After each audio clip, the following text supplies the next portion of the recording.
Hola, muy buenas tardes. Sean todas y todos muy bienvenidos al evento Crisis climática y conflicto bélico, efectos e impactos para Chile. Esta es una instancia para compartir y conocer desde la mirada experta y multidisciplinaria un análisis respecto de los grandes retos que vive el mundo y que afectan de una u otra forma a nuestro querido país. Mi nombre es Mónica Gasmuri, gerente de ANESCO Chile, la Asociación Nacional de Eficiencia Energética. Queremos agradecer a los socios de ANESCO Chile que hicieron posible esta actividad en tan poco tiempo. Ellos son Ecoelectric, Enel X, Energy Tracking, Gasco y, por supuesto, Universidad SEC. También agradecer a todos los panelistas que nos acompañan y a toda la audiencia que está conectada. Para quienes se están integrando a esta transmisión, les cuento que pueden comentar en el chat de YouTube y del cual estará atento Leonardo Pizarro, director de Reporte Sostenible, para considerar sus consultas al término de este panel, donde habrá una ronda de preguntas. Ahora quiero pasar a presentar a nuestro distinguido panel de expertos, a quienes agradecemos nuevamente su disposición y tiempo a esta hora de almuerzo. Quiero presentar a Guillermo Holzman. Él es analista político, magíster en ciencia política de la Universidad de Chile, es académico de la Facultad de Ciencias Económicas y Administrativas de la Universidad de Valparaíso, es profesor de la Universidad Adolfo Ibáñez, ex subdirector del Instituto de Asuntos Públicos de la Universidad de Chile, y en general todo su desarrollo profesional y académico se ha focalizado en las áreas de estrategia, seguridad, inteligencia, defensa, prospectiva y riesgo político. Así que ahí tendremos su análisis experto. Por otro lado, Gabriela Clivio es economista. Ella es MBA de Economía, MBA en Finanzas, tiene credenciales como CFA, experta analista como analista de inversiones, es miembro de la Asociación de Analistas de Inversión CAIA, también de la CBV, y es candidata a directora del Business Valuation y académica en variadas universidades de nuestro país, entre las destacadas labores que ella realiza como las pocas mujeres dedicadas a esta área de negocios. Por otro lado, Alex Godoy es director del Centro de Investigación en Sustentabilidad y Gestión Estratégica de Recursos en la Facultad de Ingeniería de la Universidad del Desarrollo y miembro también del Comité de Expertos Race to Resilience, experto revisor para la COP26 y es miembro del IPCC, que es como editor revisor del grupo de trabajo número 3, que se refiere a mitigación y fue miembro del sexto informe respectivo. A todos ellos, muchas gracias. Por último, también quiero saludar a Juan Francisco Richards, que es ingeniero civil industrial de la Universidad Católica. Él es magíster también de Desarrollo Sostenible de la Universidad de Cambridge y es presidente de ANESCO Chile, además de gerente de nuevos negocios en Gasco, quien también nos va a poder aportar desde su visión y perspectiva del sector energético y de los usuarios de energía. Nuestros expertos tendrán un máximo de 10 minutos para exponer su perspectiva y análisis. Así que muchas gracias. Y para dar inicio a esta conversación, nos gustaría mucho iniciar con el análisis más grueso, ¿cierto? Y para hacernos un contexto, que nos ponga en contexto Guillermo, por favor. Nosotros todos nos enteramos de unas muy malas noticias por televisión sobre la invasión de Rusia a Ucrania. ¿Tú nos podrías, por favor, hacer un resumen, contextualizar cómo se gestó esto, en qué está hoy el conflicto y cuál es la situación que podría continuar? Así que para hacernos una idea de lo que está pasando con esto. Guillermo. Perfecto. Perfecto, Mónica, muchas gracias. Como un gran saludo y abrazo para Gabriela, para Juan Francisco, como soy para Leonardo, y que la verdad que es un privilegio y un agrado poder compartir con ustedes. A ver, empecemos primero por plantear de que lo que es Rusia hoy día, de alguna manera, hay que pensar también en la gran Rusia zarista que estaba hace muchos siglos atrás y que tiene toda una historia. Y acá yo rescataría la identidad rusa como un elemento esencial que motiva una serie de acciones que no solamente se refieren a la invasión que hace ahora de Ucrania, sino que tienen antecedentes anteriores. Lo que todos recordamos probablemente es la anexión de Crimea, el año 2014, ¿vale? Una anexión que da paso al grupo de Minsk, que intentan ya en ese minuto solucionar los problemas que habían en dos provincias, Lugansk y Donetsk, en el este de Ucrania, y que donde habían separatistas prorrusos, dos provincias que deseaban separarse de Ucrania y que efectivamente, digamos, querían digamos, avanzar sobre ello. Este acuerdo de Minsk y el grupo de Minsk, donde participaba la parte de Rusia y Ucrania, Alemania y Francia, finalmente no tuvo ningún tipo de avance. Entre medio, Occidente, particularmente Estados Unidos, con la presidencia de Obama, Trump y hoy día Biden, digamos, fue planteando derechamente no solamente la ampliación de la OTAN, sino que a su vez acercando la OTAN hacia la frontera rusa. Y esto implicaba, de alguna manera, de parte de la Unión Europea, tratar de avanzar hacia un acuerdo comercial bilateral entre Ucrania y la Unión Europea, cosa que fue desechada en algún instante, ¿vale? Y a su vez también la OTAN empieza a ver la posibilidad de que Ucrania se sume a esta alianza atlántica sobreviviente de la Guerra Fría.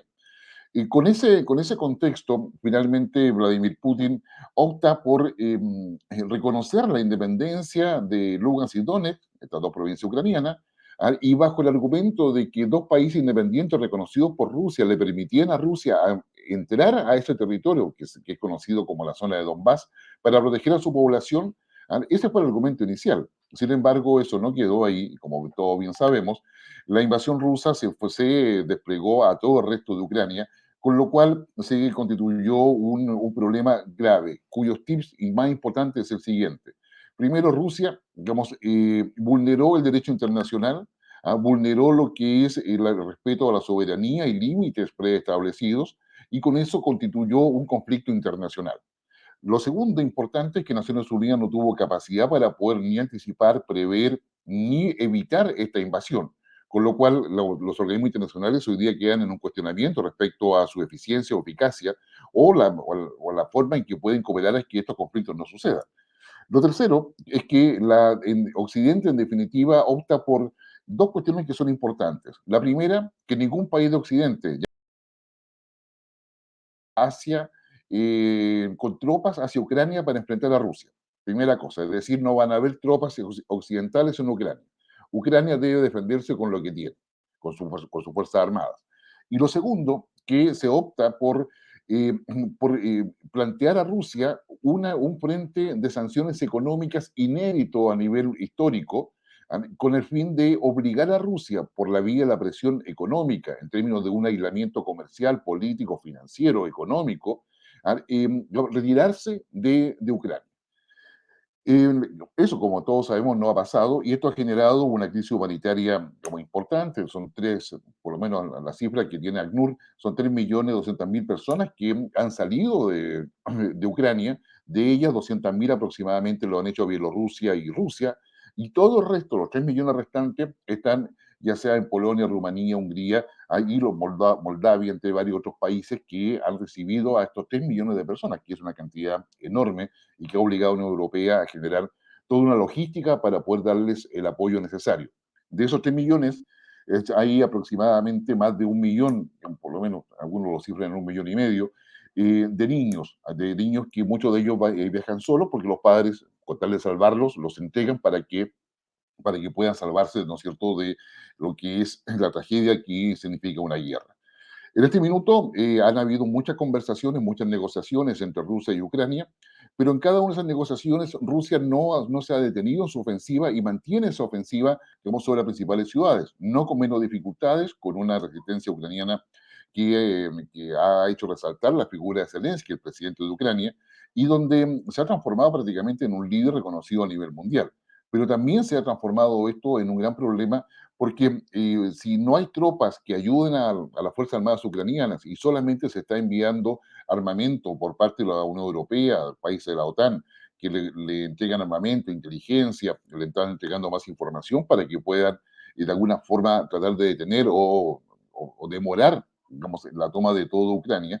En definitiva, en estas negociaciones la ofensiva continúa Y la buena noticia, si se quiere ver de esa manera, es que las negociaciones han avanzado, hoy día están a nivel de cancilleres, y que habría una suerte de búsqueda de un acuerdo para poder parar la guerra, que Rusia se retire de Ucrania, pero eso todavía no está sucediendo porque tanto Ucrania como Rusia, que hay un documento que publicó el Financial Times en el día de ayer, donde habría 15 puntos, ¿ya? Eso ha sido negado por Ucrania y por Rusia, diciendo que algunas cosas son ciertas y otras no tantas. ¿Qué es lo que quiere Rusia? Rusia quiere que se reconozca internacionalmente a Crimea como parte de Rusia, que se reconozca la independencia de Donetsk y Lugansk, que se desarme el ejército ucraniano y que se prohíba la formación de grupos nacionalistas o neonazis dentro de Ucrania, y que además Ucrania, digamos, tenga un estatus de neutralidad, lo cual implica cambiar su constitución para no sumarse ni a la Unión Europea ni a la OTAN. Esos serían los puntos principales. Para Ucrania, lo que ellos quieren es que Rusia abandone completamente Ucrania, que las provincias que se han declarado su independencia queden bajo el dominio ucraniano mientras se abre un proceso para ver qué es lo que va a pasar con ellas definitivamente. Bueno, estos acuerdos no se han logrado y esto ha tenido un impacto político a nivel global. ¿Por qué? Primero porque ha aumentado el tráfico de armas. Toda la cantidad de armas que está mandando Occidente a Ucrania están incrementando la industria de defensa de manera considerable. Está generando, obviamente, Gabriela, como lo va a explicar mucho mejor que yo, un impacto económico a nivel global con muchas aristas. Tercero, digamos, significa que los países, europeos particularmente, frente a la posibilidad de que esto se transforme en una tercera guerra mundial o en un conflicto nuclear, en definitiva, están aumentando su stock de alimentos, su stock de energía y están generando un impacto político. Entre otras, vamos, al lado de eso, lo económico se lo dejo a Gabriela, al lado de eso, tanto Alemania, Italia y otros países están aumentando su presupuesto de defensa. En consecuencia, acá se estaba planteando una carrera armamentista. Al lado de eso, digamos, qué sé yo, pero en otro, un poco más lejos, está el tema de China y cuál es la posibilidad de China de involucrarse directo o indirectamente en este conflicto para ser parte de la solución. Hasta ahora China le ha dado el soporte digamos, a Rusia sin apoyarlo abiertamente, pero sin lugar a dudas tienen una alianza funcional entre ambos que no pasa desapercibida. Para quienes estén pensando en el tema de Taiwán, solamente decir que Taiwán no está en Europa, digamos, y Taiwán tiene otra dinámica distinta, pero eso no quita que China esté presionando por lo que es su objetivo de anexar definitivamente, digamos, Taiwán a la China comunista. Bueno, China, que es un país comunista, marxista, pero que ama el mercado, está muy a la expectativa de qué es lo que va a pasar y cómo se puede solucionar esto. En resumen, y para terminar, esta invasión de Rusia sobre Ucrania ha modificado no solamente los temas que eran centrales respecto a la globalización y el funcionamiento de la globalización, dado que la interdependencia de muchos países respecto a recursos básicos o necesarios está en riesgo, se está afectando la cadena logística por una parte, se está afectando los stocks disponibles en el mercado y está generando una necesidad de decisión política donde las potencias tienen hoy día la palabra, dado de que los organismos internacionales no son capaces de poder colocar como un paralelo o colocar una situación de statu quo o stand-by que evite la cantidad de muertes y la crisis humanitaria que está asociado a ello. El tema geoestratégico va a quedar todavía con unos temas pendientes, que es la relación, o sea, el primer tema geoestratégico es qué pasa con Rusia después de este conflicto. Lo segundo, en la relación entre Unión Europea y Estados Unidos. Tercero, en la vigencia de la OTAN. Cuarto, en la situación de China.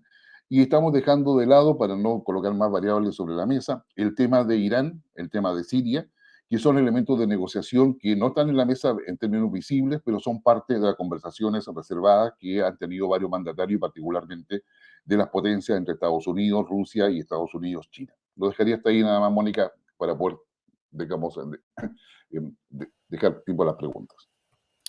Muchas gracias, Guillermo. Sin duda es un escenario tremendo que vamos a tener que ir vigilando, ¿cierto?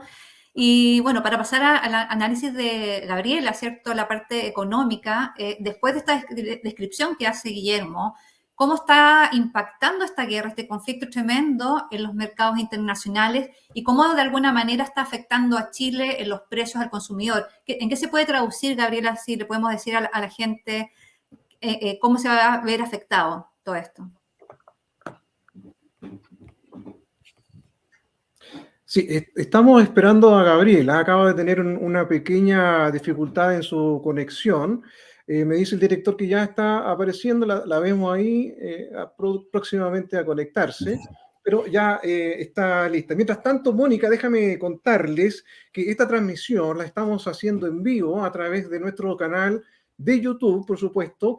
Pueden ir dejando todos sus comentarios, sus preguntas. Ya lo están haciendo. De hecho, permítanme aquí saludar a algunas personas que han aparecido. Erwin Plet, por cierto, un gran amigo y un conocedor del tema del hidrógeno verde. También está Ramón Granada. Musa, muchas gracias a ustedes que ya están dejando sus comentarios. A Rosina Moreno. Bueno, y así se van sumando estos comentarios. Recuerden también que pueden hacer sus preguntas, las pueden dejar acá en este espacio del chat para que nosotros se las transmitamos luego, próximamente, a nuestros panelistas. El hashtag se los dejamos ahí también, hashtag conversatorio ANESCO Chile y hashtag eficiencia energética, para que quede todo este registro que luego nosotros vamos a ir subiendo también, por supuesto, en nuestras redes sociales, en Twitter ya estamos transmitiendo o estamos subiendo los primeros comentarios, los primeros posts, en LinkedIn también. Así que los invitamos a sumarse. Este tema está muy candente, sabemos que nos preocupa muchísimo cómo vaya a influir esto en nuestro país. Vemos que ya está Gabriela. Gracias, Gabriela, por sumarte. Te dejo a ti también ahora con tu presentación. Bueno, muchas gracias. Muchas gracias por la invitación. Muchas gracias, Mónica, Leonardo. Para mí es un placer estar acá y haber escuchado las palabras de Guillermo, que en realidad encuentro que es un análisis muy en línea con lo que yo, con la arista del relato que yo voy a armar, pero mi relato es mucho más desde lo económico. Entonces, preparé una pequeña presentación, muy cortita, pero más que nada para que en el fondo la vean. No puedo compartir mi presentación, pero se las puedo hacer llegar. No tengo ningún problema. Entonces, bueno, lo primero que quería comentarles es que en el fondo nosotros no tenemos que olvidar de dónde viene Rusia en términos económicos desde que asumió el poder Putin, ¿no?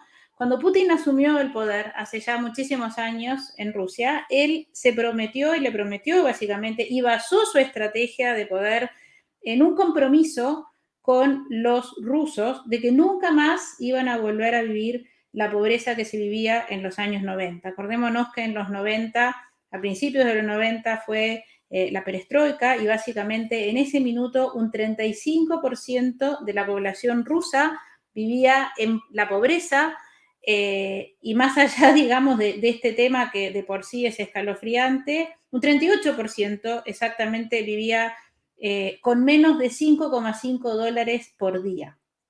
Y esto según datos del Banco Mundial, ¿no? Entonces, en el año 2018, este porcentaje de la población que vivía en situación de pobreza se había reducido al 3,7% de la población. De alguna forma, esto validó a Putin hacia la población rusa, ¿no? Lo que estamos viviendo ahora es exactamente todo lo contrario. O sea, hoy en día, a pesar de que Putin está cada vez más aislado, él todavía sigue teniendo un control muy firme en el país. Lo cierto es que desde el punto de vista económico no me quiero centrar en el tema del precio del petróleo, ni el efecto en los commodities, ni lo que puede causar esto en términos de disrupción de las cadenas productivas, pero lo cierto es que la invasión de Putin a Ucrania va a eliminar 30 años de progreso para la economía rusa. Esto todavía los ciudadanos no lo están sintiendo, o sea, porque hoy en día se sabe que desde el comienzo de la invasión de Rusia a Ucrania, que fue el 24 de febrero, hay cerca de 300 de las marcas más icónicas del mundo que ya han anunciado o ya efectivamente han comenzado a retirarse voluntariamente de Rusia. O sea, podemos hablar, no sé, están, bueno, desde los bancos globales como pueden ser Goldman Stanley, a las Big Four, marcas de consumo como pueden ser Starbucks y Ford, las marcas más icónicas como es, por ejemplo, el tema de McDonald's. McDonald's llegó a Rusia en los años 90, hoy en día tiene 850 locales y anunció que se va a retirar de Rusia. Y yo creo que esto es quizás, este éxodo de las marcas globales, creo que quizás es muy importante tenerlo no solamente como dato, sino pensar que en el fondo es mucho más fácil retirarse de un país que volver. Por más que uno dice, bueno, cuando la guerra se termine o cuando efectivamente la guerra se termine, estas empresas globales que ahora han decidido retirarse voluntariamente, entre otras cosas porque además no pueden realizar transacciones porque Rusia ha sido excluida del SWIFT. Ahora voy a explicar en qué consisten estas sanciones. Es mucho más difícil después tomar la decisión de volver. Volver a un país una vez que uno ha decidido la inversión extranjera directa, se ha retirado del país, es un proceso que es mucho más difícil de reactivarse. O sea, puede ser que en el fondo pasen 5 años más una vez que termine la guerra para que estas empresas que han anunciado que se retiraba vuelvan, ¿no? Entonces, lo cierto es que desde que entraron en vigor estas sanciones económicas que al principio estaban dirigidas más que nada a los oligarcas, que eran las personas que eran cercanas a Putin en su círculo de hierro, ¿no? Y que de alguna forma también tenían participación en empresas estatales y podían haberse beneficiado con todas estas sanciones, digamos, que imponían las empresas extranjeras, porque estas eran empresas de alguna forma estatales en las cuales estos oligarcas tenían participación. Lo cierto es que estas sanciones han abierto un nuevo capítulo en la historia económica de Rusia. Como les contaba, la semana pasada McDonald's anunció que iba a cerrar sus 850 locales de manera temporal. Varias empresas insisten en que volverán a Rusia tan pronto terminen los combates con Ucrania, pero lo que se está hablando en el mercado financiero y a nivel de inversionistas es que esto en realidad no va a suceder ni el año próximo, ni el siguiente, ni este año, cuando terminen las hostilidades, sino que va a demorarse, va a ser un proceso que va a demorar 5 años. Si hablamos del sistema financiero, la realidad es que hoy en día el sistema financiero y la moneda, que es el rublo, se están derrumbando en múltiples frentes. El Kremlin, en los hechos, ya cerró el mercado de valores y apuntaló artificialmente el rublo dentro de sus fronteras, pero en los hechos el rublo hoy en día se ha convertido en una moneda ficticia, en realidad. En el fondo, lo que sucedió en los últimos años, en los últimos 40 años, fue que en el fondo la Unión Soviética, antes de la caída, digamos, de lo que era la Unión Soviética, comenzó a estar en contacto con productos estadounidenses y comenzó a integrarse con Estados Unidos y con la Unión Europea. Pero lo que hemos visto en estas últimas 3 semanas son medidas que básicamente van a reducir el comercio y el turismo de la Unión Europea y de Rusia y de Estados Unidos con Rusia, ¿no? Bueno, como les contaba, ahora prácticamente de la noche a la mañana este esfuerzo de 40 años para construir una economía de mercado próspera va a quedar muy, muy debilitado. Las 2 sanciones que desde mi punto de vista y desde el punto de vista económico para mí son las que han causado los estragos y más considerables son, la primera sanción es el hecho de que se expulsó a los bancos más grandes de Rusia de la red global de pagos, que se conoce como SWIFT, y esto básicamente ha dificultado mucho el procesar las transacciones en el extranjero. Y la segunda medida es que se congeló cientos de miles de millones de euros en reservas del Banco Central de Rusia. Y sin fondos de reservas para apuntalar el rublo, es muy poco lo que el Kremlin puede hacer. Una de las consecuencias de este tema de las reservas internacionales que se congelaron es que Rusia tiene que hacer frente a pagos de su deuda. Lo que ha manifestado el Kremlin es que los pagos se van a hacer, pero se van a hacer en rublos. Pero la realidad es que una cosa son los deseos y las declaraciones y otra cosa es lo que se puede hacer de acuerdo a los contratos que se han firmado con los acreedores. Los contratos que se han firmado con los acreedores mencionan que justamente los pagos de cupones no se pueden hacer en rublo, por lo cual Rusia cae en lo que se conoce en términos económicos como un default técnico. Por más que tenga la capacidad de pagarlo, porque tiene reservas que están en otros bancos, estas reservas están congeladas y en los hechos viene el momento de hacer los pagos y Rusia no puede hacer pagos porque no tiene acceso a estas reservas que están congeladas. Entonces,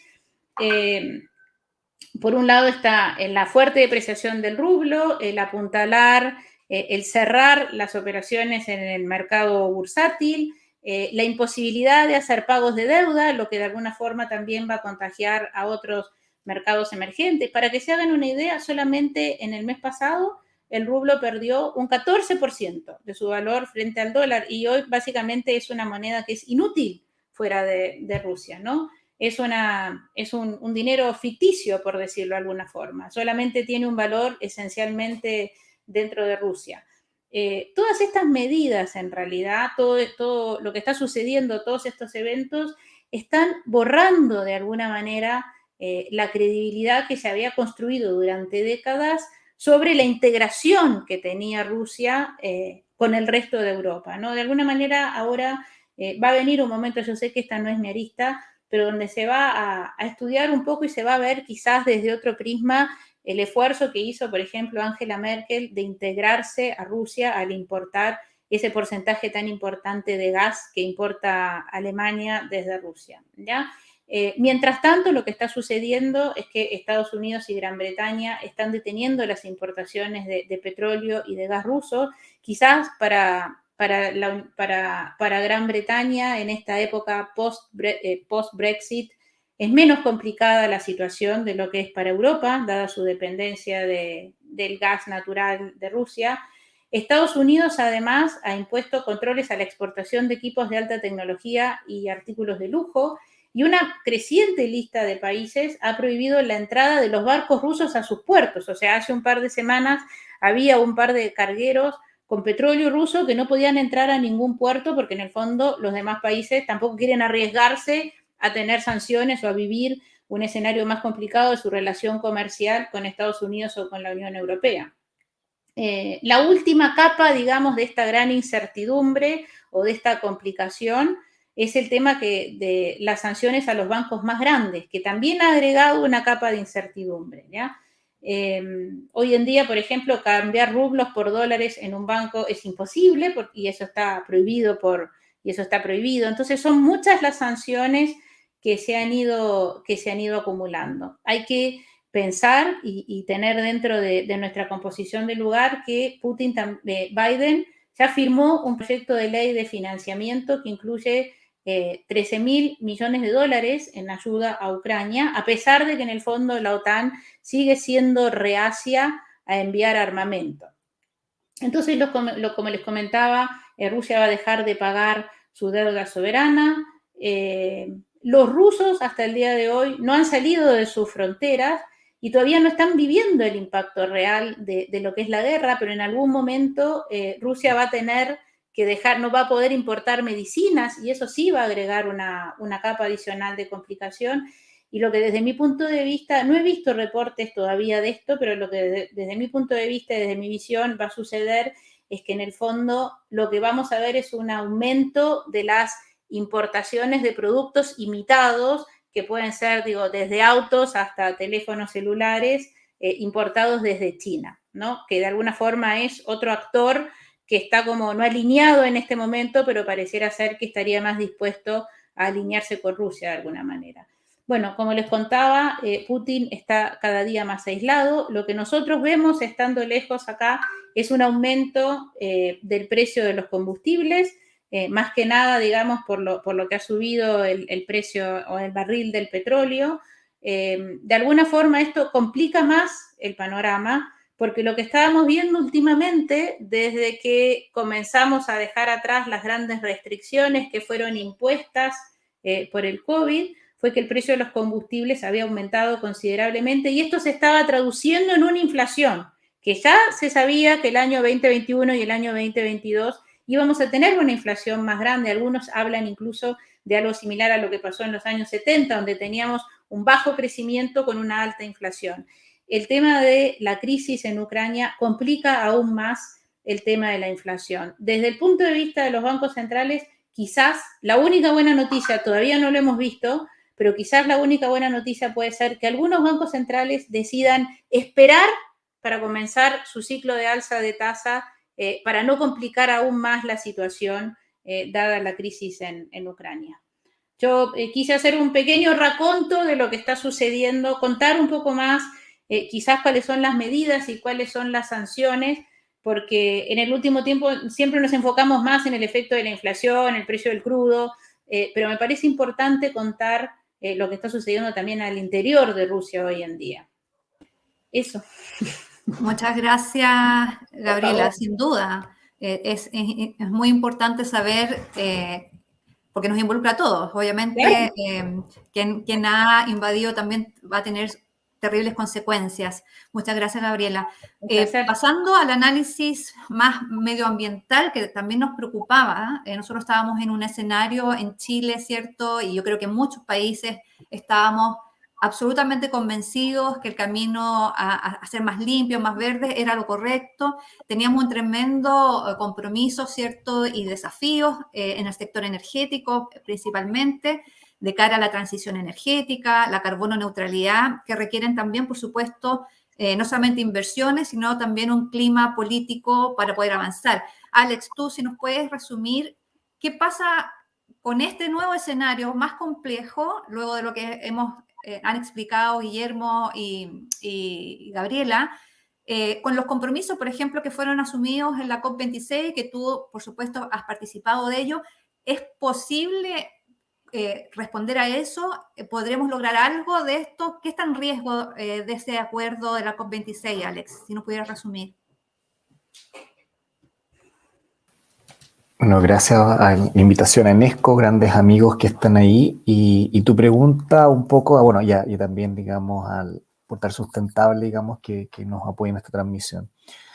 A ver, en términos, es bien interesante porque en términos geopolíticos las conferencias entre las partes usualmente son negociaciones, que la gente piensa que lo que se habla de clima, pero en realidad lo que menos se habla es de clima, son negociaciones también comerciales, son negociaciones transaccionales y otras en su tipo. ¿Ya? Entonces, en ese sentido, tenemos que primero tener en perspectiva de que Rusia es uno de los 3 grandes, no solamente productores de petróleo, sino también de emisiones, y que muchos de los países europeos hoy día dependen. Entonces tenemos 2 efectos al corto, el mediano y largo plazo. En el corto plazo, la próxima negociación, que es la COP27, va a ser compleja porque Rusia es uno de los jugadores, digamos, del partido geopolítico en reducción de emisiones bastante relevante. Y obviamente si Rusia, digamos, no está y sentarse en la mesa a negociar con Estados Unidos y con China, se puede armar un eje. Pero en términos concretos, ya nosotros estamos viendo de que el precio del barril de crudo está subiendo. Y eso hoy día, tanto la Comunidad Europea ya se ha declarado y en distintas casas de estudios, como también en los centros de estudios de Europa, que hoy día está empujando a la Comunidad Europea principalmente a buscar mecanismos de energéticos no eléctricos, que es petróleo y gas natural, que vayan más allá de lo que hoy día se está importando. Por lo tanto, se espera que por lo menos hoy día gran parte de las inversiones a largo plazo estén por sobre la independencia energética. Eso quiere decir que se aumenten las inversiones en energías renovables, por tanto solar y eólica, pero eso nos descomprime la parte eléctrica. Pero no obstante, las inversiones vayan derivadas a lo que es las inversiones en hidrógeno. Eso es bueno para Chile como un futuro exportador de hidrógeno, pero también las malas noticias a largo plazo es que obviamente la generación de hidrógeno local, porque el hidrógeno se puede generar a través de cualquier electricidad, lo más probable es que también se vayan independizando. Entonces, en el corto plazo, inversiones lo que son en todo el eje que va de energías renovables para generación eléctrica, y aprovechar esa generación eléctrica en, obviamente, el desarrollo de energías de tipo de hidrógeno, buscando un poco la independencia. Lamentablemente, todo esto que estoy hablando llegan con atributos a largo plazo, porque en un fondo significa recambio tecnológico que hoy día no existen. O sea, por más que uno tenga autos a hidrógenos hoy día, lo que nosotros estamos viendo es que en un fondo, ponte tú, un tractor en un campo no funciona a hidrógeno, hoy día los barcos no funcionan a hidrógeno, del 50 al 60% del transporte marítimo es exclusivamente combustibles fósiles que no funcionan tampoco con hidrógeno. Entonces, esto que va a llegar va a ser a largo plazo. En el corto plazo va a entorpecer las negociaciones y fíjate que lo que más nos va a costar es que una de las mejores herramientas que hoy existe en términos de política para la reducción de las emisiones es el impuesto al carbono. Dicho eso, con un precio de barril de crudo alto, es muy poco probable de que además se ponga internacionalmente un precio del carbono alto también, porque eso significaría impactar fuertemente en las economías. Estados Unidos está buscando alternativas al gas natural y al petróleo y obviamente también tienen inversiones de largo plazo, pero básicamente lo que va a entorpecer es la principal política a corto plazo, que es el impuesto al carbono, y el impuesto al carbono haría hoy día que muchas de las economías que dependen del barril de crudo obviamente encarezcan aún más su economía y obviamente eso genera un traspaso a precio. Por lo tanto, en resumen, vamos a tener una siguiente conferencia entre las partes complicadas, ¿ya? Donde, por ejemplo, los países, de hecho se realiza en Egipto, cerca de Arabia Saudita y los demás países árabes productores de petróleo, lo más probable es que para paliar el precio del precio del barril de crudo, lo que van a hacer es, obviamente, producir más, ¿ya? Dos, vamos a ver de que va a retrasar entrada en vigencia de lo que habíamos acordado del artículo 6, o sea, el precio del precio del carbono va a subir, o sea, va a subir porque va a salir bastante caro, no porque haya un impuesto, sino porque hoy día el precio del barril de crudo es caro y el 60, bueno, tú esos números los dominas, Mónica, 60-70% siguen siendo energéticos no eléctricos dependiendo del gas natural y del petróleo, por lo tanto poner un precio del carbono hoy día al corto plazo es absurdo. Pero las buenas noticias son a largo plazo, donde esperamos que gran parte de las inversiones vayan a lo que es la generación de hidrógeno y al fomento aún más todavía de energías renovables no convencionales. La pregunta es qué sectores ganan y qué sectores pierden, eso está por verse. ¿Y por qué está por verse? Porque depende de la tecnología. Entonces, uno dice, claro, es más, vamos a tener una tecnología de hidrógeno. La pregunta hoy día es que solamente tenemos autos a hidrógeno. Hay un sinnúmero de otras aplicaciones industriales que no funcionan a hidrógeno. Los grupos electrógenos no funcionan a hidrógeno, digamos. Los sistemas de enfriamiento, refrigeradores, no funcionan a hidrógeno todavía. Entonces, dicho eso, los beneficios al corto plazo en términos del reemplazo de combustibles fósiles y la independencia energética que vamos a obtener a largo plazo, al corto plazo va a depender de qué hoy día tecnologías están disponibles. Eso empieza a significar una carrera de inversiones, una carrera de dónde se van a aplicar este nuevo tipo de tecnología, pero por lo menos yo creo que esta guerra que se está librando y los precios shock que se van a tener van a generar ese incentivo a la independencia energética y una vez que tú te independizas ya no vuelves atrás. Eso es lo bueno a largo plazo. No obstante, si la guerra termina prontamente, nosotros esperamos obviamente de que el precio del barril de crudo, digamos, baje o se estabilice en un precio mucho más accesible para las economías de Europa del Occidente y obviamente para el mismo Estados Unidos. El problema está en que obviamente después de la posguerra obviamente va a haber un periodo de retardo en salirse de las energías renovables porque estas inversiones que se están derivando, primero son a largo plazo, segundo son pensando en independencia a largo plazo, pero a nivel shock la inflación de precios puede ser bastante alta. Dicho en simple, al corto plazo vamos a ver un retraso de los acuerdos de París, en donde va a ser bastante sensible la instalación de un precio al carbono, dado el precio del barril de crudo que va a estar bastante alto, y eso va a retrasar las metas y nos va a retrasar el alcanzar quizás la carbono neutralidad y la aplicación de estos del artículo 6 o del libro verde, del Green Book, digamos, pero a largo plazo lo más probable es que lleve una recanalización de inversiones hacia la independencia energética en términos de energéticos no eléctricos y principalmente economías basadas en hidrógeno, en tecnología de hidrógeno, y algo que puede ser bueno o malo para Chile, estaría por verse, es la innovación de producción de hidrógeno local. Casas de estudios ya lo están planteando de este tipo, trabajando con inversionistas y con tecnologías como son el Centro de Columbia, de clima de Columbia, los centros tecnológicos de las grandes casas de estudios en Europa ya han sido contactados, como Imperial College y otros, para poder desarrollar independencia energética, y eso nos dejaría ya en la carrera. Chile entraría en la carrera, ya un poco más bajando a Chile, en qué parte del hidrógeno vamos a estar. porque si ya el hidrógeno se produce en otros países para consumo local, y esa es la ventaja que tiene el hidrógeno, estaríamos de nuevo quedando fuera de este boom en términos de energéticos no eléctricos. Eso por mi parte, Mónica. Gracias, Alex. Sin duda, un buen complemento respecto de el impacto, obviamente, en los compromisos y los desafíos para el sector energético del corto y largo plazo. Juan Francisco, bueno, tú eres miembro, ¿cierto?, del sector, has estado muy ligado por muchos años al sector energético. No sé cómo lo ves tú, porque claro, Alex hablaba de esto de largo plazo, pero ¿qué pudiésemos hacer o cómo puede enfrentar el mismo sector energético y de cara a los consumidores que ven incrementados sus precios, etcétera? ¿Cómo pudiésemos, de alguna forma, o detectar cuáles son las principales apuestas en el corto plazo del sector energético y de cara al consumidor, que es el principal afectado de momento? Juan Francisco. Sí, perfecto. Muchas gracias, Mónica, por la invitación, y Mónica y Leonardo por la organización de este conversatorio. ¿Cuál es el escenario más local para la industria energética, para el usuario energético en Chile?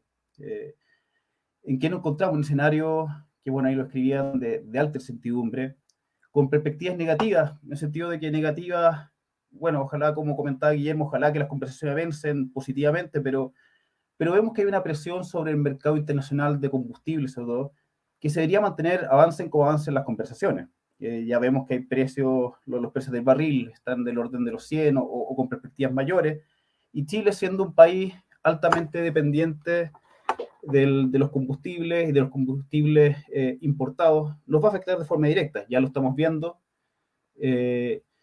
pero eso también tiene que ser para todos un llamado a decir, mira, si la mayoría de lo que estamos viendo hoy día es externo, poco podemos hacer como país, ¿qué podemos hacer nosotros? O sea, ¿qué es lo que está dentro de nuestro ámbito de acción?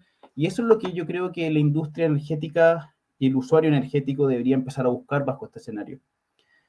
Hay cosas importantes que hay que ir viendo frente a lo que estamos viviendo, que de cierta forma está bien, cada una de estas coyunturas ha estado haciendo que sea todo más evidente, pero lo estamos viendo hace rato. O sea, antes de la invasión de Rusia a Ucrania, ya veíamos que los precios estaban altos, ya el tema del precio de la gasolina, por ejemplo, que es un número que todos manejamos bastante, lo vemos día a día en nuestras vidas, ya venía subiendo los precios de los distintos combustibles durante los periodos de calefacción, habían sido un tema, y eso nos recuerda que en un periodo de transición se van generando ciertas vulnerabilidades, las cuales afectan a la distinta cadena de valor de la industria.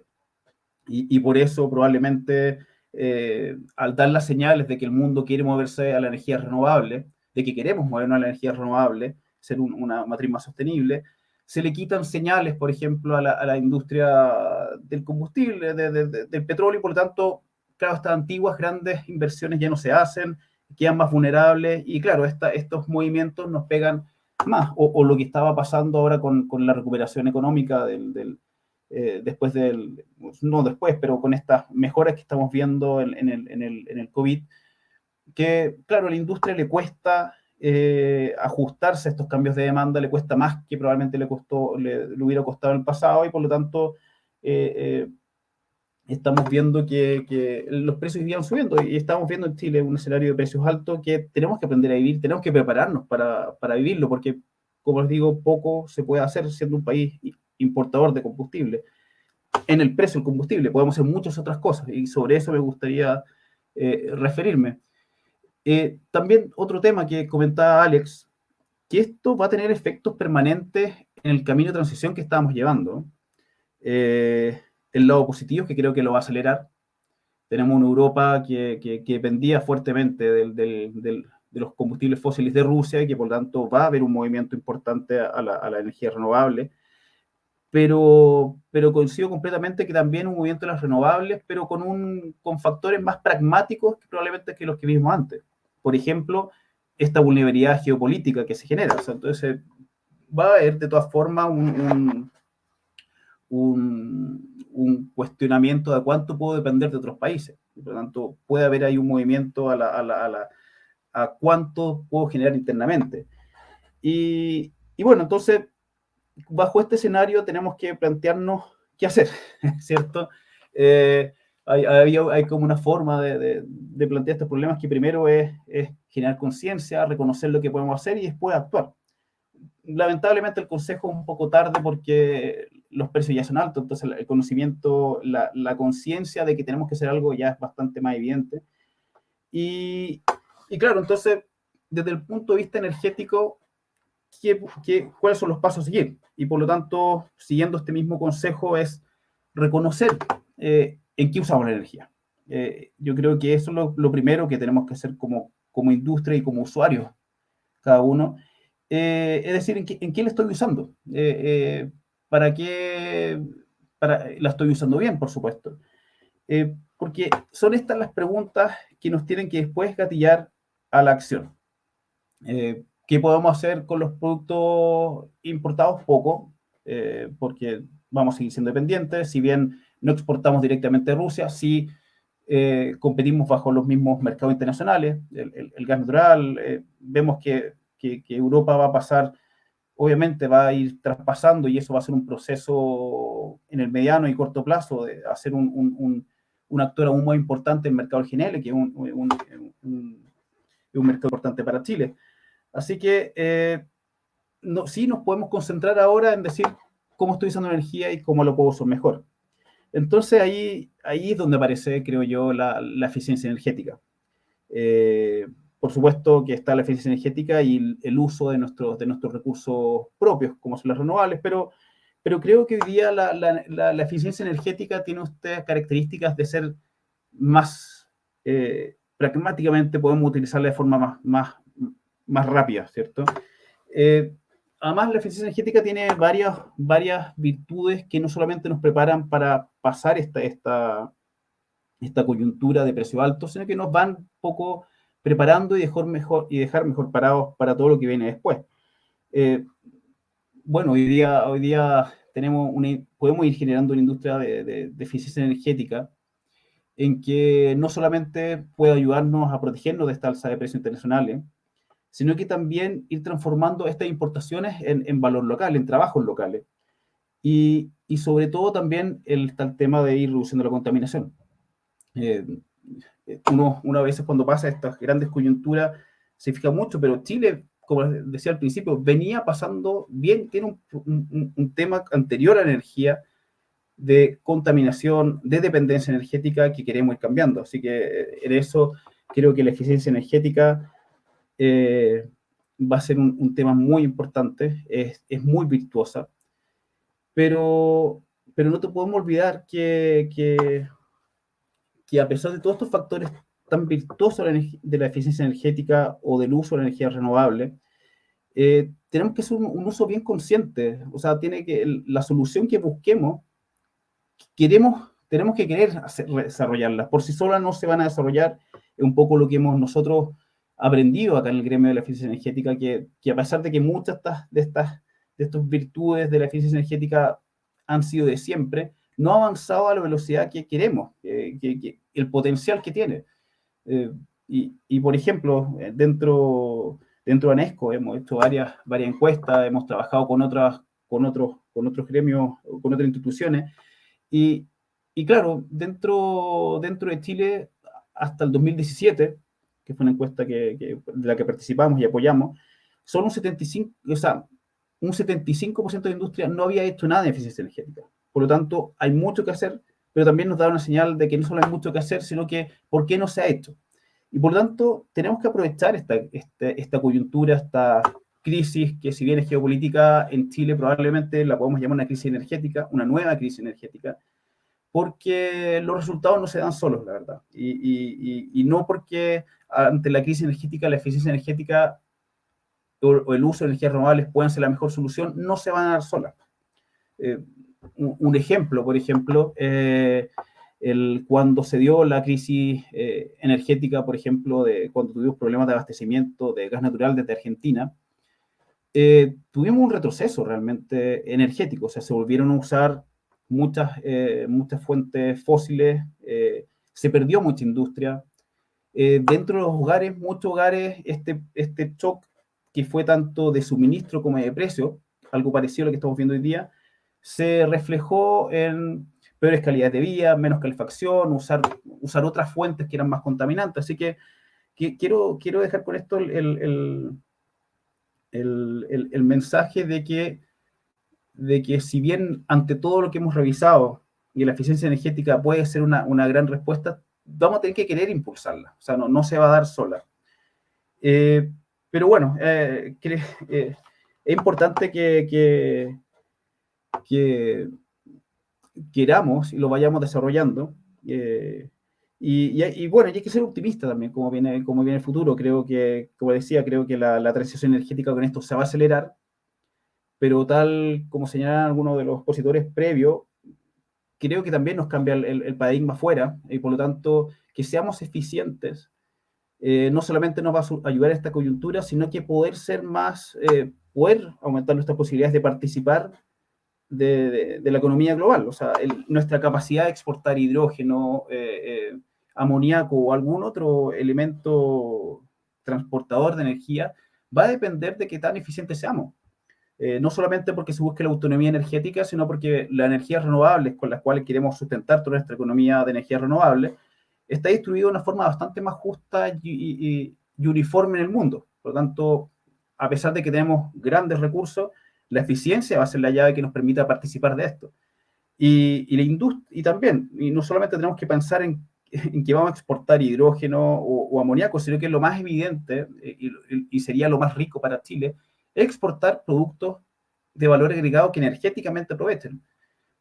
El tema de, por ejemplo, el cobre. Antes Chile producía cable, hoy día cada vez produce menos blister y produce más concentrado cobre. ¿Cómo va a salir el cobre en el futuro? Lo ideal sería en motores, en cable. Lo mismo nos va a pasar con el litio. ¿Vamos a exportar algún tipo de salmuera de litio o vamos a exportar batería?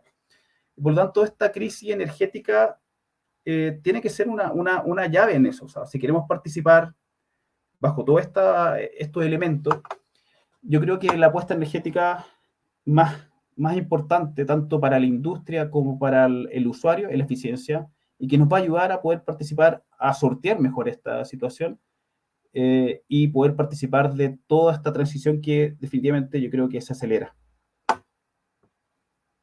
Sin duda, Juan Francisco, muchas gracias por tu análisis. Yo creo que es muy complementario con lo que se ha conversado anteriormente desde las distintas perspectivas y voy a complementar mientras Leonardo ve las preguntas que están siendo realizadas en el chat. Antes de pasar a eso, solamente complementar que efectivamente este desafío, que esperemos obviamente que no tenga mayores consecuencias, este conflicto bélico, pero estos desafíos que se juntan hoy día nos hacen de alguna manera también como gremio y como sector poder enfrentarlos de forma colaborativa y conjunta. En ese sentido quiero destacar también que estamos como ANESCO Chile en alianzas y convenios de trabajo muy, muy acordes a esta temática. Quiero mencionarlos para que ustedes ya por lo menos lo vayan sabiendo. Tenemos un acuerdo de alianza con C Santiago justamente para contribuir a hacer una mejor ciudad de Santiago, una ciudad inteligente, con el Fondo de Agua Santiago Maipo, que también es muy relevante hacer eficiencia energética y eficiencia hídrica por otro lado, y así también, por ejemplo, con los mismos gremios del sector, Acera y Acenor, entre otros, estamos viendo las formas conjuntas en colaboración justamente para ir a atender a los clientes, los consumidores energéticos. Así que también es un ejemplo a seguir y ojalá que se multipliquen estas acciones. Quiero dejar un minuto para que si alguien quiere complementar un poco los aportes de los otros antes de Leonardo. Si alguien quiere, Guillermo, un minuto, por favor. Ya, muchas gracias. Sí, quiero complementar algunas cosas que me parece a mí que van a ser relevantes. Primero, el escenario optimista que hay para el conflicto que actualmente tiene o ha provocado la invasión rusa. El escenario optimista es que de aquí a final de mes o primera semana de abril haya un alto al fuego y un retiro de tropas. Más allá de cómo quede, si acaso las provincias independientes son parte de Ucrania o no, etcétera, pero lo que acá estamos pensando en que el objetivo de análisis, por lo menos, es que haya un alto al fuego, digamos, cesen las hostilidades y haya un proceso de, digamos, de negociación para poder definir qué es lo que va a suceder. Ese es el escenario optimista. La probabilidad de que ese escenario se dé, yo diría que es una probabilidad media baja. Es decir, no lo veo con mucha probabilidad. El escenario, yo diría pesimista, es que efectivamente Rusia, como lo está haciendo ahora, de hecho, incorpore sistemas de armas más modernos, porque la invasión rusa ha sido bajo sistemas de armas más bien convencionales. Lo novedoso que ha tenido es el despliegue de ataques cibernéticos, todo lo que es hackeo, etcétera, pero los misiles incluso son bastante convencionales y ahora recién está desplegando mayor capacidad tecnológica en términos de sistemas de armas y poder destructivo, como ha quedado en evidencia como en varios bombardeos.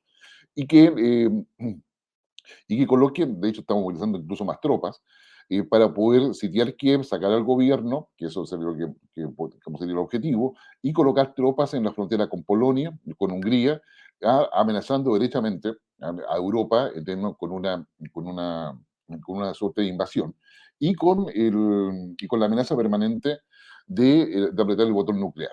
El tema del botón nuclear, como y está acreditado como en toda la literatura, si Putin aprieta el botón nuclear, significa la destrucción mutua, porque tan pronto se apriete y dado todos los sistemas de alarma que hay, un país, ya sea Reino Unido, Francia o incluso el mismo Estados Unidos, el minuto que se detecta que sale un misil nuclear, sale el otro en respuesta. Por eso se habla de destrucción mutua. Sea que ese misil salga de un submarino, que sería lo más probable, o de una base terrestre. ¿Ya? Entonces, ese sería el escenario así más, digamos, horrible, pesimista que podemos tener, y por supuesto ahí no hay solución, y ahí sí se declara la tercera guerra mundial, digamos, de tipo nuclear, y América Latina recibiría mucha gente escapando de la nube radioactiva, en fin, ahí hay una serie de cosas. Digamos, la probabilidad de ese escenario pesimista hoy día es baja, no inexistente, digamos, es baja, por lo tanto está ahí latente.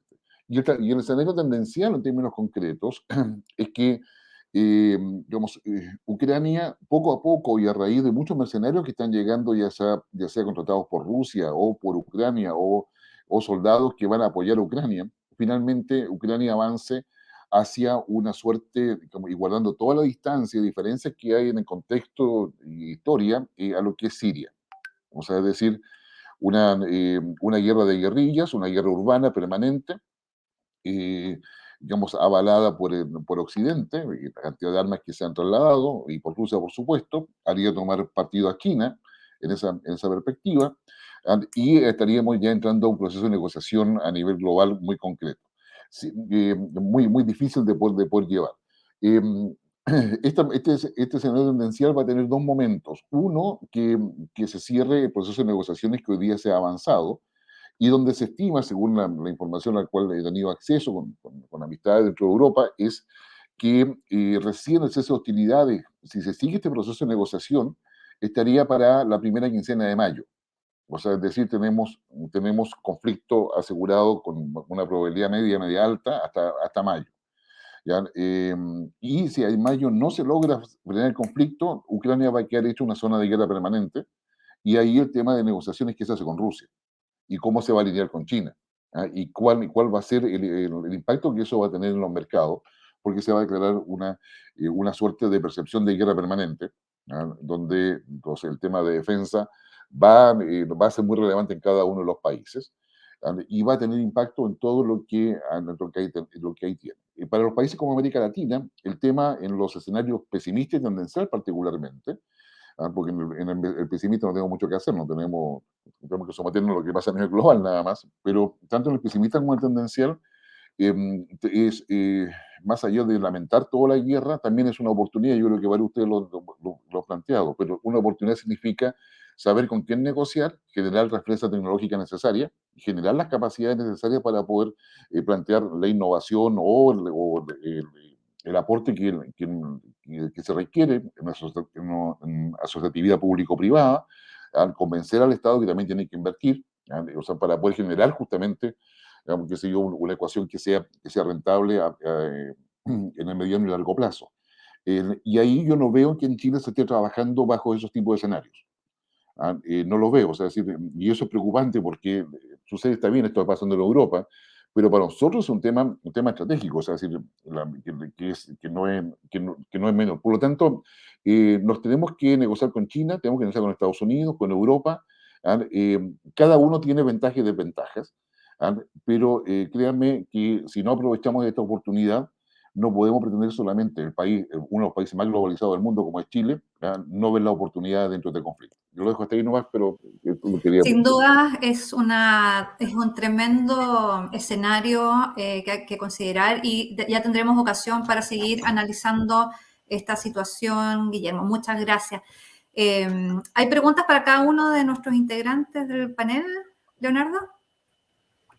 Así es, les comento que el chat se ha estado moviendo muy velozmente, un barómetro que no se ha detenido, y justamente hay un tema derivado de la economía. Se ha hablado muchísimo acerca de lo que está pasando en Europa y cómo eso puede afectar, pero también cómo podría esto afectar en Latinoamérica. Y al respecto, Rodrigo Valdovinos nos consulta, se viene lo mismo, digamos, lo mismo que está sucediendo ya con el impacto social acá en Chile. Entiendo que esa pregunta podría ir para Gabriela.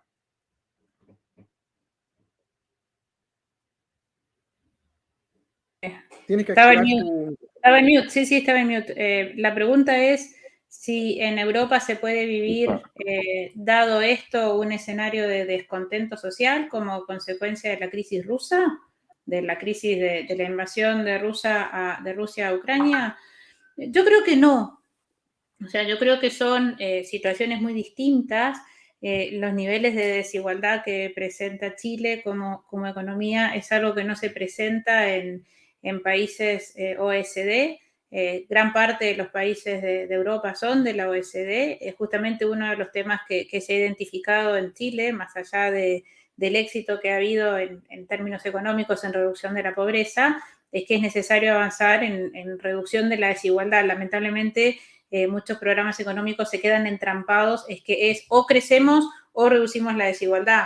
La vía básicamente es retomar los niveles de crecimiento con las determinadas certezas o aciertos que tiene que haber para la conducción económica, pero buscando también la reducción de la desigualdad con un rol importante que tiene que jugar el Estado. Europa no vive una situación de desigualdad en este sentido. Tiene un ingreso per cápita mucho más alto, tiene un estado de bienestar en muchos países con sistemas de pensiones que están quebrados, pero que básicamente aseguran cierto nivel de ingreso a la población. Entonces, para ser concreta, no se viene lo mismo. Lo que sí es que es cierto es que de alguna forma hoy en día ya hay 3 millones de refugiados como consecuencia de la guerra, y esto de alguna forma pone una presión importante en los países que están recibiendo estos, no sé si llamarlos inmigrantes, porque en realidad no son inmigrantes, son desplazados, ¿no? Como consecuencia de este conflicto. Muy bien, Gabriela, muchas gracias. Vamos ahora con la siguiente pregunta para Juan Francisco Richards. Dice Erwin Plet, proposición geopolítica para Chile: ahorrar 11.000 millones de dólares por año en importar combustibles fósiles e independizarse con renovables que nos sobran. Con H2 verde podemos generar e-fuels. ¿Qué opinas de esta afirmación, Juan Francisco? O sea, creo como mencionaba, no solamente partiría por los e-fuels, que creo que tienen un gran potencial en Chile, y de todas maneras, o sea, es transformar lo que hoy día es una salida de recursos de Chile y transformarlo en trabajo interno. Creo que es lo ideal. Ahora, creo que el hidrógeno y los e-fuels, que para mí, yo no separaría porque a mí el hidrógeno es un vector que tenemos que ver cuál es su mejor forma de usarlo, ¿cierto? Y coincido que tenemos que empezar a transformar ese flujo en temas internos, en incluso, como los mencionaba, no solamente pensar en nuestra exportación de hidrógeno o de combustible, sino que pensar en ser exportadores de productos energéticamente intensivos hacia el mundo, sobre todo cuando estamos partiendo de materias primas que se dan en Chile. Ahí ponía el ejemplo, y creo que eso y la llave habilitante y lo mencioné al principio, o sea, no solamente para el hidrógeno, el amoníaco y combustibles, o para todos los elementos energéticamente intensos de manufactura intensiva, vamos a necesitar una buena eficiencia energética, porque a veces se ha puesto Chile en algunos de forma muy optimista, pero creo que la figura no es la adecuada, decir que podemos ser como en la Arabia Saudita del hidrógeno, dicen, pero es que en la economía de las energías renovables y del hidrógeno no van a haber Arabias Sauditas, creo yo. O sea, se va a dar de una forma mucho más justa, transportarlo no son fáciles, por lo tanto, si queremos participar tanto internamente como externamente, utilizando nuestras energías renovables, va a tener que ser primero siendo muy eficientes y no solamente a través del uso, que es más técnico, sino que eficiente en toda la cadena, desde cómo los financiamos, cómo los fomentamos, cómo Chile se coordina para irlos desarrollando.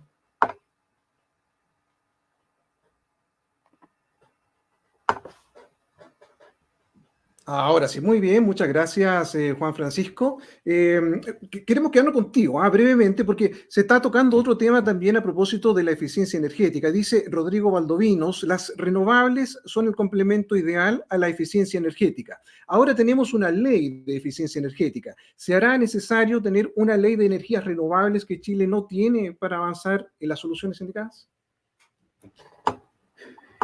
Mira, a ver, yo creo que hemos tenido algunas, no sé si leyes específicas de energías renovables, pero la energía renovable hoy día se ha estado impulsando de una forma bastante importante en Chile. O sea, hoy día, si uno ve lo que se está instalando en generaciones casi 100% renovables. Tenemos otros temas asociados a energías renovables que tenemos que ir solucionando si queremos que sea parte de nuestra matriz cada vez más limpia e independiente de energías fósiles, que es los temas de almacenamiento, transporte, el desarrollo de estos que ahí menciona Erwin, de cómo apoyamos una industria de combustibles. No sé si será necesaria una ley, yo creo que hay que hacer un análisis de qué es lo que nos está faltando. Hoy día tenemos que potenciar, como les decía, la integración de energía renovable en toda la matriz, solucionando sus problemas. No sé si a través de una ley, aunque yo creo que los avances que se han dado hasta ahora han sido bastante importantes. O sea, de hecho, la energía renovable, si bien siempre tuvieron un argumento económico fuerte, creo que fue súper importante los cambios regulatorios que en su momento se hicieron. Así que tenemos que irlo mejorando. Es una conversación importante entre eficiencia energética, energía renovable y regulaciones o políticas públicas. Y como decía al principio, creo que, como decía en mi presentación, tiene que ser un uso consciente, porque si no, las soluciones se pueden dar para cualquier lado o ser directamente un empeoramiento de la situación actual. Muy bien, muchas gracias, Juan Francisco. Quisiéramos ahora conversar un momento con Guillermo. Hablamos en un principio de cuánto está afectando esta crisis a nivel global.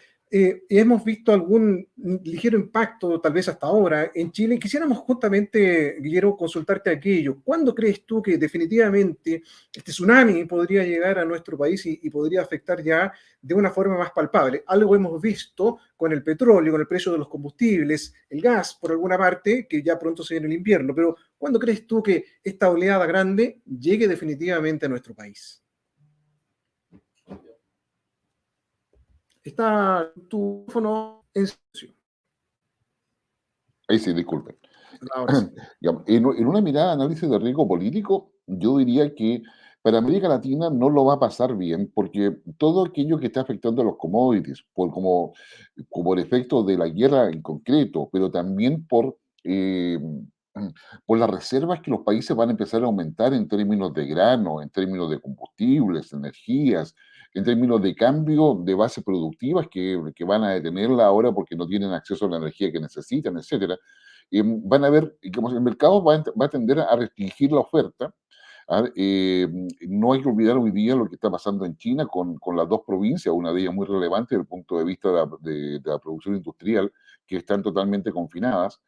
Esto va a tener un efecto, sin lugar a dudas, en la oferta de muchos bienes fabricados en China que son muy consumidos por todo Occidente, incluido América Latina. Por lo tanto, creo que acá tenemos lo que en economía llamaríamos una externalidad externa negativa, al que nos va a afectar no solamente por efecto de la guerra, sino por las prevenciones que van a tomar muchas potencias, en términos de sus temas tecnológicos, los desarrollos tecnológicos respectivos, los cambios de plataformas industriales con las nuevas tecnologías, entre otras cosas. Si a eso sumamos la situación en América Latina, digamos, producto de la pandemia, la debilidad de las democracias de América Latina para tomar decisiones adecuadas o oportunas o con capacidad de anticipación. Hoy día, gran parte de los países de América Latina están reaccionando en términos económicos, particularmente a lo que ha sido respecto a la pandemia, pero tenemos un aumento considerable del crimen organizado en todas sus expresiones, el narcotráfico, que es la más conocida, pero tenemos un tráfico de migrantes cada vez mayor, no solamente en lo que se proviene hacia Chile, sino que en América Central también. Tenemos un aumento de tráfico de armas, tenemos un aumento de falsificaciones, contrabandos, etcétera, que no es menor, y ahora a raíz del tema de la guerra por lo más probable, vamos a tener un mayor tráfico de armas que va a grupos que están asociados al crimen organizado y por lo tanto y son ellos los que van a generar un mayor control territorial en varios países. La situación de debilidad democrática, el ejemplo quizás más preocupante es Perú. Hay análisis que dan cuenta de que el presidente Castillo probablemente se declare la vacancia de aquí a 30 días más, por lo menos esta es la información al día de hoy. La situación de Ecuador, que está intentando de alguna forma mantener su economía y poder como solventar todo lo que viene. Estamos a la espera de lo que pase, digamos, recordemos que hay elecciones en Colombia, donde probablemente va a triunfar Petro, tenemos elecciones en octubre en Brasil, entonces tenemos un escenario, yo diría, de riesgo político complejo, que lo que hace la guerra digamos, de Ucrania, mientras no se resuelva, es colocar presión sobre las economías de América Latina, particularmente las más débiles. Chile no está entre las más débiles, pero eso no significa que no sea complejo, porque vamos a tener inflación evidente, ahí la inflación va a tener un efecto en el comportamiento político de las personas. Y ese comportamiento político claramente no le viene bien al gobierno de Chile actualmente y a ningún gobierno en general. Los niveles de pobreza están aumentando, las proyecciones de pobreza en Ucrania particularmente están muy, muy altas.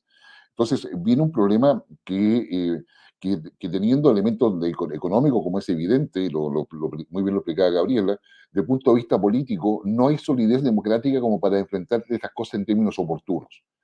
O sea, es una permanente reacción. Y eso va a generar, yo diría, protestas sociales y como una mayor conflictividad social, si no se sabe manejar adecuadamente. Eso es más o menos, yo diría, en términos de riesgo político, de 1 a 10, cómo está la región, dependiendo del país que miremos, pero la nota máxima sería 6 y la mínima estaríamos en 2.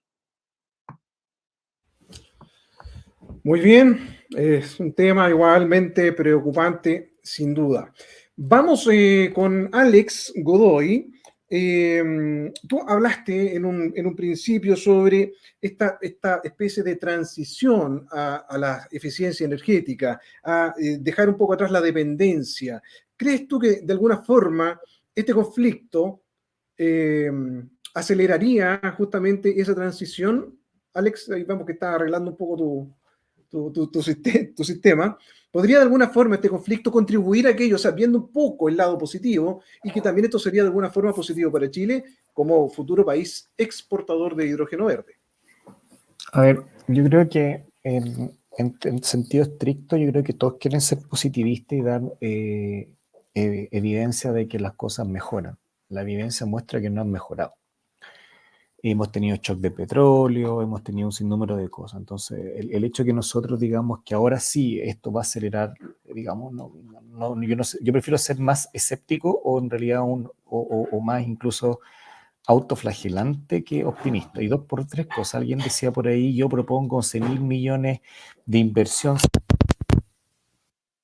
No se escucha. Bueno, tuvimos una interrupción, Alex, con tu micrófono. Aparentemente se desconectó. Ahí sí. ¿Ya estás? Ahora Ahí sí, sí, vamos. ahora sí. No, lo que te decía es que en un fondo yo soy más bien pesimista que optimista, digamos, ya. O sea, yo creo que hay que ser pragmático y bajarse un poco del pony de ciertas cosas de que van a ser la solución, porque solución hemos visto. Los que somos más viejos sabemos que hay un montón un montón de soluciones que prometieron ser bastante buenas. Ahora Elon Musk dice que vamos a llegar a Marte en el 2029 y todavía no hemos llegado ni segunda vez a la Luna. Dicho esto, pasa lo siguiente. Por ejemplo, bajémonos al pony de hidrógeno, podemos producir todo el hidrógeno que quiera. Estoy de acuerdo con mi colega de que no va a existir ninguna Arabia Saudita de hidrógeno. Al contrario, en la medida que las distintas economías se diversifiquen su matriz eléctrica y generen electricidad y excedente, van a tener hidrógeno por todas partes, así que nadie va a ser la Arabia Saudita de nada. Así que estoy demasiado de acuerdo con eso. Ya es cosa de ir, digamos, a pararse en Europa. Un minuto, voy a enchufar el computador. Es pararse en Europa, en Siemens, por ejemplo, ya están capturando lo excedente y, digamos, ya han sido desarrollados containers que son capaces de acumular el hidrógeno a partir de poner un container acumulador de hidrógeno en cada aspa eólica que tiene algún tipo de excedencia. Y eso ya está desarrollado, es tecnología en la cual quedamos fuera y, digamos, no hay nada que hacer. Segundo, ya hay una directriz en la Comunidad Europea de una hidrolinera por cada 50 kilómetros, eso no lo tengo yo, cosa que ya no ver usted la directriz de la norma europea. Y aparte de eso, tenemos de que ya se están haciendo las pruebas, o si ya está comercializándose, un 5% de hidrógeno directamente inyectado para enriquecer la capacidad calorífica del gas natural en términos de cañería. Así que en un fondo estamos completamente atrasados, que le pongamos 20.000 millones de dólares, digamos, las tecnologías no son muchas. Digamos, los autos todavía estamos discutiendo si los autos híbridos y eléctricos van a entrar. ¿Ya? O sea, en un fondo ni hablemos de hidrógeno. No veo, por ejemplo, y te insisto, yo no veo refrigeradores de hidrógeno, sistemas halógenos de hidrógeno, que es lo que funciona en la industria y que es lo que es el principal consumidor de combustibles fósiles. Entonces, ponerle ficha al hidrógeno es pensar de que la tecnología va a estar desarrollada y hoy día no tenemos tecnología. Podemos producirlo, pero no tenemos tecnologías que usen. O sea, piensan que los camiones de Codelco no funcionan con hidrógeno a motor, porque si no explotarían. Ya recuerden que son una bomba nuclear, son una bomba, digamos, como una bomba de hidrógeno. Tienen que usarse a través de carrier, a través de usando, por ejemplo, amoníaco, el famoso amoníaco verde, le llamamos verde, etcétera, pero no has producido ni una gota. Entonces, dicho eso, yo creo que la transición va más, como decía mi colega, en términos de una fuerte eficiencia energética. O sea, primero mejoremos lo que hay. Después van a ir a lo que esto los alemanes lo están haciendo. Kuhn University, que es la principal universidad logística a nivel global, se está moviendo directamente a e-fuels en transporte, porque lo más probable es que las tecnologías de hidrógeno se van a demorar y de aquí a que llegue el primer motor halógeno o un tractor a hidrógeno, ¿ya? O un barquito a hidrógeno, lo que más probable es que vamos a tener que trabajar y usar el hidrógeno como electrocombustible. Eso quiere decir lo que son combustibles de emisiones netas cero. ¿Qué significa eso? Utilizar el hidrógeno combinado con el CO2, para que la gente lo entienda, y producir combustibles con ciertas capacidades caloríficas específicas para distintos tipos de motores, porque los motores de combustión interna en los autos van de salida, pero en las maquinarias industriales no. Y cuando hablamos de eficiencia energética hablamos de eso. No sacamos nada, por ejemplo, tener una caldera para una casa si la caldera sigue funcionando a gas natural. Pues, en el fondo seamos honestos intelectualmente. Entonces, poniéndole plata hoy día a ficha, es mejor hacer las inversiones en el recambio tecnológico que se va a demorar. Dicho eso, en la pregunta si soy optimista o no, no soy optimista, porque las necesidades a las cuales necesitamos hoy día reducir las emisiones de efecto invernadero no se condicen para nada con lo que va a llegar el hidrógeno en el 2070. O sea, es un tema de tiempo y distancia. Nosotros necesitamos curvar la división al 2030, ¿ya? Los reportes del IPCC que hemos elaborado y que se viene ahora el 11 de abril, el próximo, sobre mitigación, y me toca participar en términos de políticas nacionales y subnacionales, significa que tenemos que reducir el PIC, digamos, al 2030 para llegar al 2050 a carbono neutral. Y la evidencia te dice que no. Entonces, pensar que tecnología, digamos, es tener un pensamiento mágico. El pensamiento en realidad hoy día es que esto está atentando contra un impuesto al carbono, que el impuesto al carbono ha sido la mejor política a nivel internacional en términos de remoción, ¿ya? Y por tanto, si no hay eso, necesitaríamos, digamos, echarle maquinaria a otro.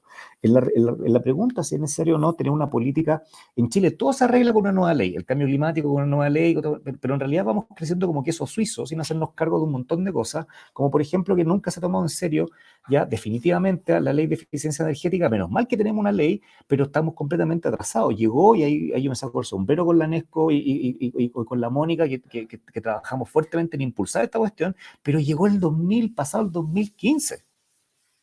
Entonces, estamos siendo optimistas cuando no nos damos cuenta que el tiempo se acabó. Es como es como lo que dice, ¿cómo se llama?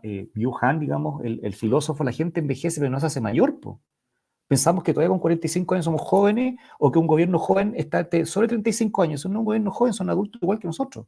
Entonces creemos que tenemos que dejar ese pensamiento mágico, tener un poquito más de sentimiento de realidad, de que estamos atrasados, de que la guerra no va a aportar en el corto plazo y que la tecnología de hidrógeno va a llegar muy lejos y quizás hoy día un reactor Fischer-Tropsch, que es la reacción, digamos, por producir electrocombustible, podría ser una muy buena inversión. Y lo segundo es que antes de meter más energía, seamos un poco más eficientes en lo que estamos gastando, porque somos harto ineficientes en cómo utilizamos hoy día cualquier tipo de energía, sea primaria o secundaria, en nuestros procesos industriales. Y eso es que somos un país que no manufactura o manufactura muy poco.